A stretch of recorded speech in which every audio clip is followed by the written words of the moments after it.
Hi guys, Jordan from P&P Campers. I'm just going to do a handover video on this Mclouis 363. So based on the Fiat Ducato, I'm pretty sure this is a 2.8, so nice powerful engine. So if we just start over here on the left hand side, we've got your engine battery, which is a fairly new one by the looks of it. Brake fluid attached to the servo just behind it. Power steering fluid is in this reservoir at the front. Engine oil gets topped up through this reservoir just here, and your engine oil dipstick is the yellow topped one just down the bottom. You've got a few fuses and relays behind here, fuse and relays in here as well. Engine coolant sits inside this reservoir at the top. Air filter sits inside this just here, and your washer fluid reservoir is this one down the bottom. So that is about it for the cab. The paint colour, so the blue, I say blue because of the colour of this. The white colour on the cab just here. This is a Fiat 249 white. So on the near side at the front, we've got this, which is your diesel filling point.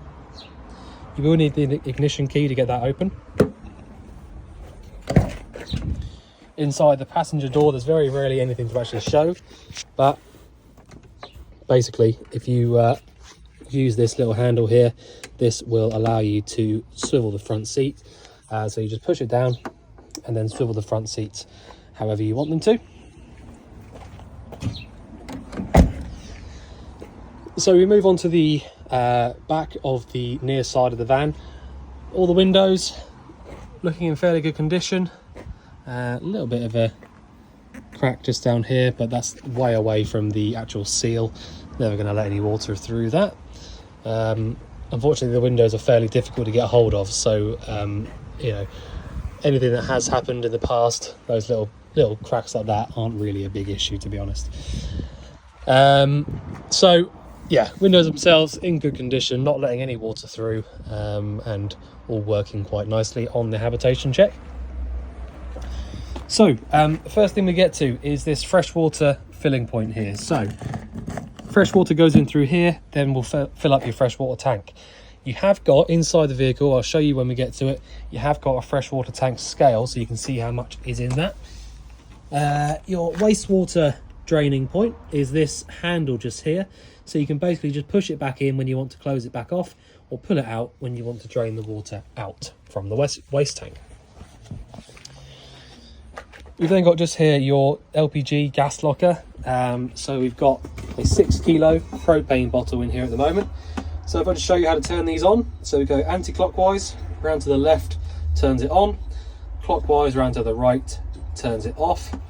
You've got a new regulator and probably a 2023 dated pigtail hose. Can't quite see it. I can't quite see it, but yeah, new regulator as part of the hab check that was done to sort of comply with the regs. So that is your gas locker in there. We've then got your 240 volt hookup. So this is your electric hookup point here. So anytime you've got access to a hookup cable, I always recommend having that plugged in as often as you can. I'll explain why when we get inside. So this locker just here, this is all basically storage underneath your fixed bed. So we've got various bits in here, a few bits that the previous owners left behind. So this is, by the looks of it, these are silver screens for the front cab, which is really nice to have. Possibly a little awning or something inside here. All of the original carpets are here as well. So if you want to put those back down again, you can do. That's a fill up hose just there. And the boiler itself is just in there. At the back of the van, we've got your bike rack and tow bar, and that is about it for the near side and the back. So if I just go around to the off side, so inside the driver's door, you've got your chassis plate just down here. You can see the vehicle's weighed at 3,400, which means you can drive it on any car license as it's underneath 3.5 tons. You've got your 5-speed manual gearbox, the bonnet release handle, and your steering column adjustment. You've got your electric adjusting mirrors from the top one there, and your electric windows down below. So, right, so you've got these two vents just here, top and bottom. These are both to do with your fridge. Now, the fridge has been replaced at some point in its life for a Virtual 12-volt compressor fridge. I'll run you through how that works in just a minute. It is the easiest fridge in the world to use. Works really, really well and really quickly. But I just thought I'd show you that's why I think these are slightly different to the original ones. But this is, anyway, you know, beyond the point. That's access to the back of the fridge. This is the window for the bathroom. And you've got your full-size Fiamma wind-out awning above that as well. Right, this last locker here is your Thetford toilet cassette locker. So to take this cassette out, we push up on this little yellow tab, and then we can pull the entire cassette towards us. That will now come all the way out, like so. So all you need to know really with this is that you twist this open and drain from here. When you're draining it out, you should be holding down the little yellow button just there. Push it all the way back in, and that's now locked back in position. And there you go. So I'm going to jump in the van now. So the rest of the cab, there's not really much else to show, but you've essentially just got your hazard warning lights just there from the middle. Heater controls just below that, and you've got a reversing camera from this little screen up here as well.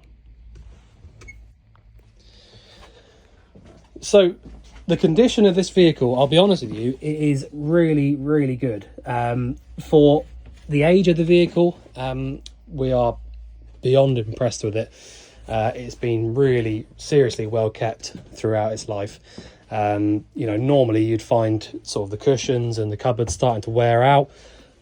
None of that. You know, it's all absolutely fine. So it's a really, really good van. So the layout of this is a typical sort of family layout, if you like. It's really popular with families and various other people, really. But massive plus point, 2 proper over-the-shoulder seat belts just there. So they, even though this is before the law changed, so you could, at this time when they were building these, you could still fit lap belts, but they've gone for the proper over-the-shoulder belts just there. But yeah, there you go. Huge, great big table just here, which can be dropped down to make up this front bed. If you don't want to use the front bed, obviously you don't have to. You can just use this massive double bed at the back if you want to. So we can lift this up. Now that'll then give us access to the underneath of here and the boiler drain, which is the little red tab just down there. Now basically the way that you use the boiler drain is that you have to make sure that the tab is pulled upright in order to fill it up with water, and if you push it down, all the water inside of it will drain out onto the floor. So I'll just explain to you in a minute how we have to use that. I'll start off just by showing you through the control panel first, I think. So the control panel itself, one of the most simple control panels in the world, I would say. So you've essentially got lights inside and awning light. So if I turn this one on, awning light comes on, and it then tells us that the awning light is on here. So outside light on and off. Inside lights, as I said, that's just all your internal lights. This switch just here is to do with our water pump. So I'm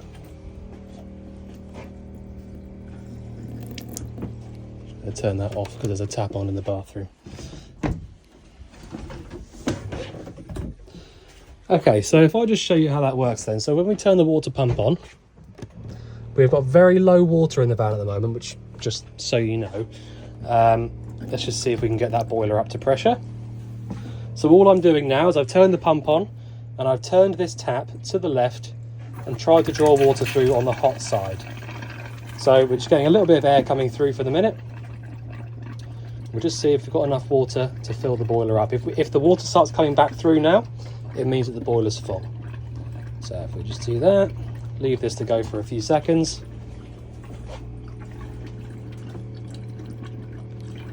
might not have enough water in the tank to fill it all the way up. But we'll just leave it for a few seconds just to see if we can. The idea behind it is that if you don't get any water coming through the tap just here, it means that there's air in the system somewhere. So that means that the boiler isn't quite full yet. So it's really important that you make sure that boiler is full before you start trying to use it down here on the dial for it. But this is a good example really, because if you don't have enough water in the fresh tank, you won't ever get the tank to fill up, because it's going to, you know, it won't have anything to do it with. So I'm going to turn this off for now. All right, and I'll turn the pump off as well. So because you've got an inline pump in here, it's quite a good example actually, so I can sort of explain to you why that would happen. Because you've got an inline pump, it has to work on pressure.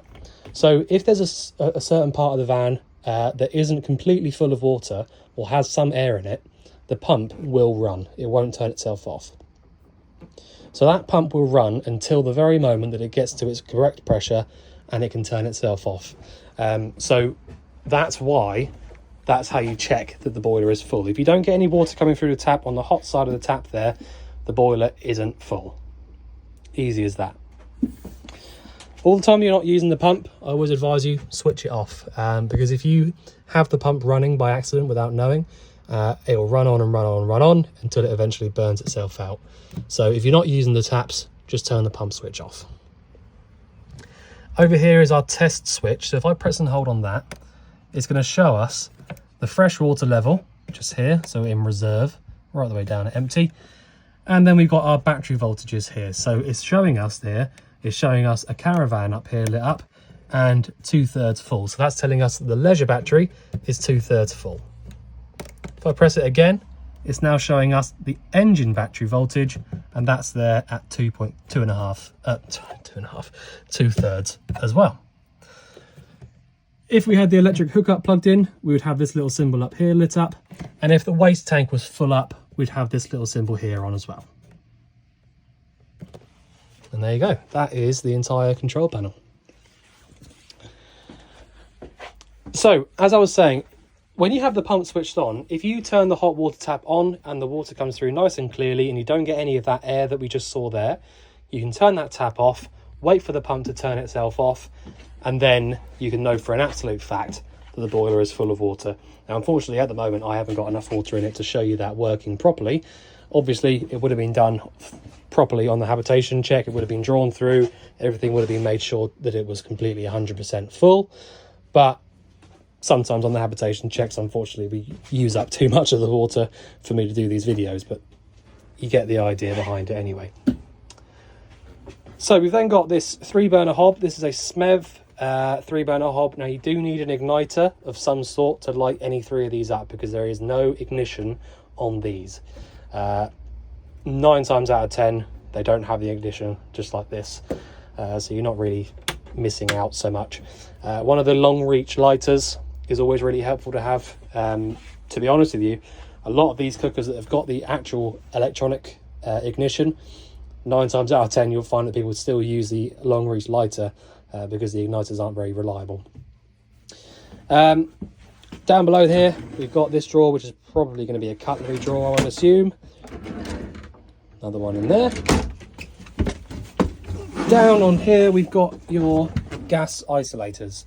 So the gas isolators just here are going to be to do with various individual appliances. Now you can see one of them is turned off, which is this fridge one just down here, because it's facing away from the pipe. That's because, as I said, the fridge has been replaced at some point in its life for a 12-volt one. It would have had a gas fridge there originally, so that's why that one there is turned off. So leave that one switched off. The other 3, the top one is your 3-burner hob. Second one down is the oven up there above the fridge. And the bottom one is your water heater, your boiler.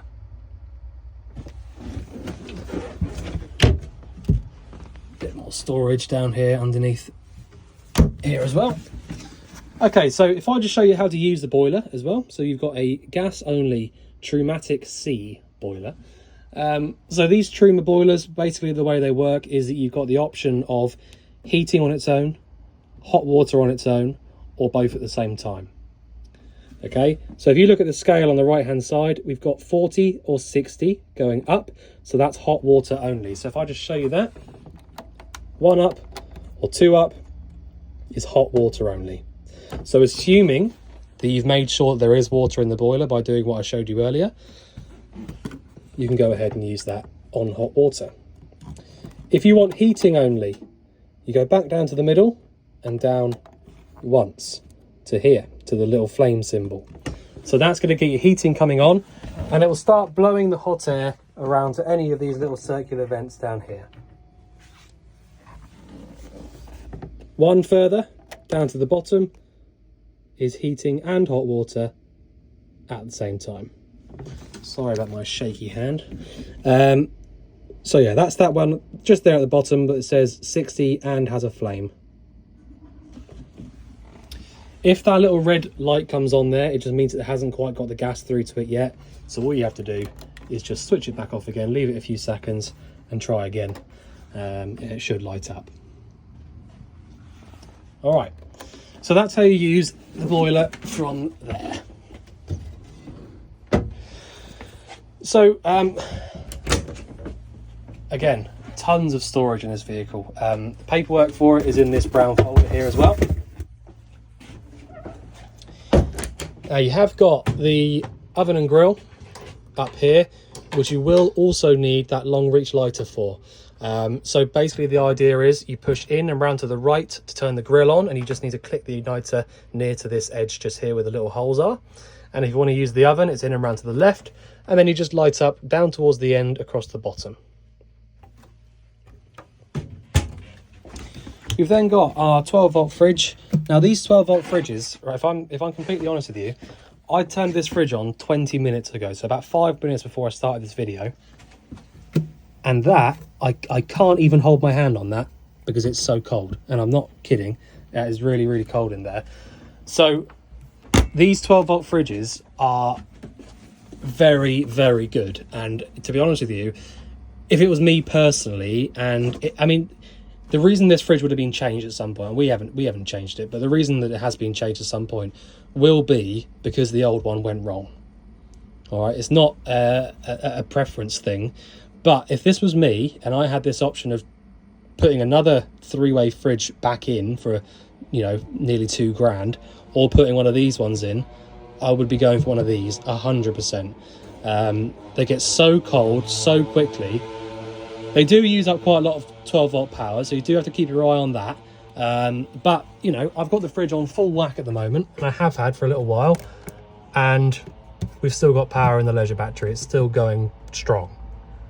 Okay, so if I wanted to put, you know, for example, if you wanted to make sure that your battery power isn't going to deplete too much, just have the hookup plugged in. Plug the hookup cable in, that'll then bring your charger to life, and your leisure battery will be on full power whether the fridge is on or not. All right, now you can leave this fridge on whilst you're driving as well. It will keep going whilst you're driving. And actually, when you're driving, you've also got something called a split charger. So the split charger basically takes some power from the engine's alternator and sends it back to the leisure battery as well, so that all the time that you're driving, the leisure battery is being charged up too. All right, so whilst you're driving, you can leave this fridge on, no problem at all. Hooked up, no problem at all. And even if you're wild camping in the middle of nowhere, you can also leave it on.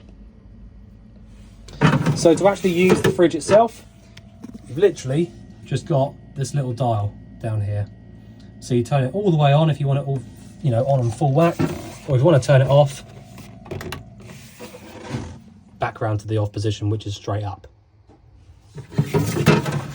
And that's it. Doesn't get much easier than that. So, as I say, it is important to keep your eye on that battery level. If it does start going down too low, if you can, plug your hookup cable into it. If you can't do that, start the engine up for a little while, and that'll just get it all charged back up again. Okay, so the bathroom is normally the last thing I run through. I don't think there's really much else to go through, if I'm honest. I've shown you the cooker, sink, boiler, fridge, oven, control panel, cab. Yeah, okay. So I'll just show you into the bathroom now. So So the bathrooms are really, really simple. So you've literally got hot and cold tap just here, left for the hot, right for the cold. Same goes for the shower. You will have lights in here. Where the switch is for that, I'm not sure. There it is, just here underneath this cupboard. Now the toilet is normally the only bit that I actually run through, because that's the part that people probably haven't used. So you've got this little switch just here, which is basically just a pump fed flush system. So you have to have the pump switch turned on and a bit of water in the fresh tank. So press that button to get the pump pumping around the flush fluid, and then when you want to drain it out into the cassette, push this away like so. That opens the flap just there, and then pull it back when you're done, and that is it. Simple as that. Okay, so I think I've shown everything. If there's anything you think I've missed out or anything you want going over again, just let us know, but otherwise look forward to seeing you soon. Thanks very much.